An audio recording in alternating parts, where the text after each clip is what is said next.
Igbo mmanụ nke onye chịrị nya zelu unu anwụchula ebe ọ bụ na ị na-anụ ozi ọma nke a si onwe gị na Igbo ga-enwe mmeri. Ozi ọma na-ewetara gị n'ụtụtụ abụọ n'obodo anyị eji Naijiria malụ dịka nwaanyị ukwu walụ. O wee bụrụ ofe mgbagwoju anya ka a ga-esi wee kwọ ya bụ nwaanyị ukwu walụ. Olugo ọgụ afọ 20 na ụma karịa ka anyị nwebụ ndị Igbo na ndị Fulani na-alụ aka n'ike na-esi n'imi anyị wee sị tata n'ozugolo anyị nnukwu ọgbaghara wee dị n'etiti ụmụ Igbo a na-etigharị a na-asị na kedu ka a ga-esi wee kwọ ya bụ nwaanyị ukwu gwara. Na mbido mma gwa unu na ọ bụ ndechalụ ka eji alacha ofe dị ọkụ. Nke ịbụ ọ bụ na ọkwụnụ nka ka eji ekwela ajọ mmụọ egwu. Nke ịtọ nche ọkụ unu marụ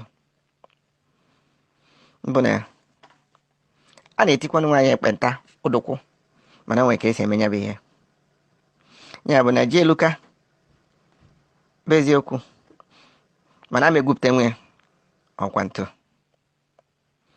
Nwegezienụ m ntị ọfụma. Na mbido ka nkọwalụ unu maka anyị na ndị Yoruba ndị ofe mmanụ. Ọ bụ eziokwu na ha merụrụ anyị anya mana okwu onwe ha ka a na-azọ.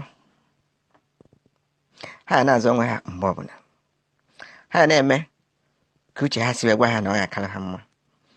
Ya bụ ka anyị jee anọzi na na-egbu emeri nke ha mere anyị eme ma ọ bụ ihe ha eme ka ha jee emezina anyị. Ha ya na-agbanwe nke ha anya na-agba nke anyị. Ọ bụ na mmasị ha na nke anyị ejikọ ọnụ o wee daba. Ya bụ si wepụ ịta ụta na mmekọ anyị na ndị ofe mmanụ. O nwere ka ha si eme, o nwere ka anyị si eme. Ha eji ha anyị ụgwọ, anyị eji ha ụgwọ. Ọ bụ okwe ka a na-azụ onye ahụ gburu ka a gbara. O nwere 4 options kwụ anyị n'iru kịta. Nke izizi bụ self-determination via negotiated deconstruction of Nigeria. We're going to go Igbo, Madam Makawia. And that's option number 1.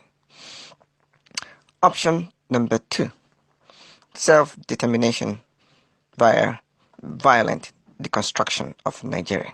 Okay, option number 2. Option number 3, reformation and restructuring of the 1999 Constitution and its progenies. Then option number 4, unilateral secession of the Eastern region. Maobodo nwa Biafra. Nweka nkọwadalu enye. Nya bụ option number 1, negotiated deconstruction. Ọ ga-afịa ezigbo arụ maka ndị anyị na-afa na-eme ebilibi ịkarị. Naanị ihe ha na-aghọta bụ ịpịa mma n'ala ma ọ pịa ya n'isi mmadụ ma ọ pịa ya n'onu mmadụ. Mana ọ ga-amagbu onwe ya ma ọ bụrụ na o nwere ka anyị niile ga-esi wee gbakọta na tebụl wee kọwaa ka mba ọbụla ga-esi wee nwere onwe ha ka eji anụzi n'ọgụ. Na ya bụ ife nwere isi bụ na ndị Yoruba na ndị Igbo bịara kwekọrịta. Ndị Middle Belt na South South ajọghị na anyị niile akwụrụ ofu ebe. Ndị nne akwụrụ ebe nke ha a wee kpa anya bụ nkata o wee daba ma ọ bụ na fa ga-ekwe. Nke a bụ option number 1. Ya na ndị Yoruba dị mkpa dịsie ike na ya bụ ife karịa ibu na ndị Middle Belt na ndị South South. Option number 2, self-determination by violent deconstruction of Nigeria. Ife dolo anyị nwa bụ ndị Igbo anya bụ na ya chọrọzi ka anyị Igbo bụrụ ọgbọ ọgụ ma ọ bụrụ anyị nwa bụ that's why I know about focal point of armed conflict in Nigeria. Anyị achọrọ ka e bụrụ onye bụ ọgụ bata n'ama nna anyị ọzọ. Ndị ọzọ na-eme ka o si masị ha ejielu ndị Igbo wee ya bụ ezielu ndị Igbo wee na-azọzi onwe ha. Anyị chọrọ ka ya bụ mmiri ya ama ka ọ mazuo mmadụ niile arụ, na o nwere isi bụ na ndị Yoruba batalụ solu n'ihe a na-akọ. Ya bụ option number 2, ndị Yoruba dị mkpa dịsie ike. Option number 3 before na-akpọ restructuring, and its many flavors, including, that's why I know Igbo, incremental reformation of the fraudulent 1999 Constitution. Ya na-akpị etu a na-akpị aka na-agwa aka n'ike na-esi n'imi a na-agba okirikiri okoso. Ndị Igbo achọrọzi ike Naijiria agwụghị anyị, gwụsi anyị ike, mana o nwere ndị na-abụ atụnye mgbe na-etu agbagha n'okpuru bed, egwu na-atụ ha. Ọtụtụ n'ime anyị ga-asị ọ bụrụ nke esi welu ma udo dị, mana o nwere ka a ga-esi wee nwe ya bụ restructuring and reformation ma ọ bụ na ndị Yoruba esoro kwụrụ n'akụkụ nke anyị a na-akpanya bụ nkata.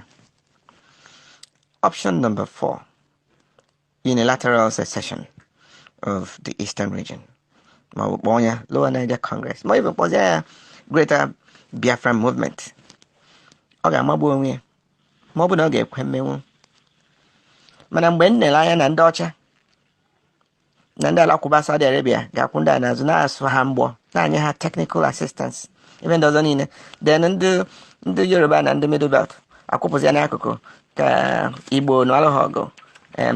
Ọ ga-afịa arụ ike sikwa na-emezi ha na-akpịla anyị ọkpa, anaghị egbu n'iru, anaghị egbu n'azụ, egbule anyị egbuelu ndị Fulani, a na-asụ ndị Igbo akwụ. So ya bụ unilateral secession ga-agbawa onye ma ọ bụ na ọ ga-adị possible, mana ọ na-adị possible. Ya bụ ndị Yoruba ị na-anya fụ na fa dịkwazị mkpa. Ya ị na-anya na these 4 options okwu weche ndị Igbo ịfụ na Yoruba dị mkpa dịsi ike. Mgbe ka anyị gaa na chapter 2, gazie na chapter 2, ndị Yoruba bụ ndị anyị ga-atụkwasị obi. Ma sị gị na ọ dị mkpa na anyị ga-atụkwasị fa obi, maka ọ na-abụ ogoli nụọ dị na-abụ ọmalụ nke ka mma. Ikuku ekugokwan afọ gị ike ọkụkọ. O nwere mgbe ndị Igbo bụ ndị akpọrọ asị na Naijiria niile, onye ma ọsị na ọkwanụ ndị Igbo ka na ya na ọ bụ ndị Igbo bụ na udo adịrọ n'obodo, si chụba anyị ka achụli ọkpa na achụpụrụ ana anyị na udo adịgo na Naijiria. A wee chụgide ndị Igbo wee chụrụ anyị ọkpa nara anyị niile anyị nwere. Ndị bụ ụmụnne anyị niile chụọ anyị, ndị chụrụ anyị Fulani wee mee gịnị, wee na-akọrọ ihe niile wee jide, wee na-ebeghị isi kịta na-asụ ha akwụ. Onye a nwere akpọ isi ma ịbụ onye Igbo ma ọ bụ onye Yoruba. Ya bụ na ikuku ya ikugo Yoruba amagwolu kịta na mmekọrịta ha na Fulani nyụrụ ha ya. Ya ma ha chọrọ ya mana ha achọghị ya. Ndị Igbo akpọrọ asị ife afụgo na anyị abụrụ ajọ mba. Ya na egwu adagharịgo. Ha nwere ike ha akwụ anyị n'azụ, mana ha agbaghọrọ anyị ọkpa. Mana ihe doro anya n'ebe nke ha nọ mbụ na ha chọkwazịrị anyị, maka onwe ha option ọbụla ha tiri aka ndị Igbo na-afịchọrọ n'ime. So na ha chọrọ anyị ka anyị si wee chọ ha. Ya na enwego mutual coincidence of rational best interest n'etiti ndị Igbo na ndị Yoruba. Onye ka m ji wee si unu na mbido na mmeri abụgolo nke anyị. Naanị ife a ga-emezi kịta bụ onye ọbụla ịsacha anya, tie anya na mmiri, rube isi, kwụrụ n'azụ. Maka anyị agaghị hụ n'ọgụ mmadụ niile abụrụ generals ama enwe soja. E nwere ndị ga na-ebute ngwa agha, nwee ndị ga na-ekute mmiri, nwee ndị ga na-esiri soja nri, nwee ndị ga na-anọ n'ọgbọ ọgụ, nwee ndị ga-anọ na planning room. A ga-enwe general. Onye ọbụla ga-abụ a role player. Na ife ị ga na-ajụ onwe gị kịta bụ onye Igbo bụ kedu the best role ị ga-play. Anyị achọrọ ka mmadụ niile n'ọrụ n'isi oche nke ị ga-alụ ịlụa obere azụ bata obere nkụ, nnukwu azụ bata nnukwu nkụ. Ọ bụla ego ka iji iweta, ọ bụla mgbọ ka iji iweta.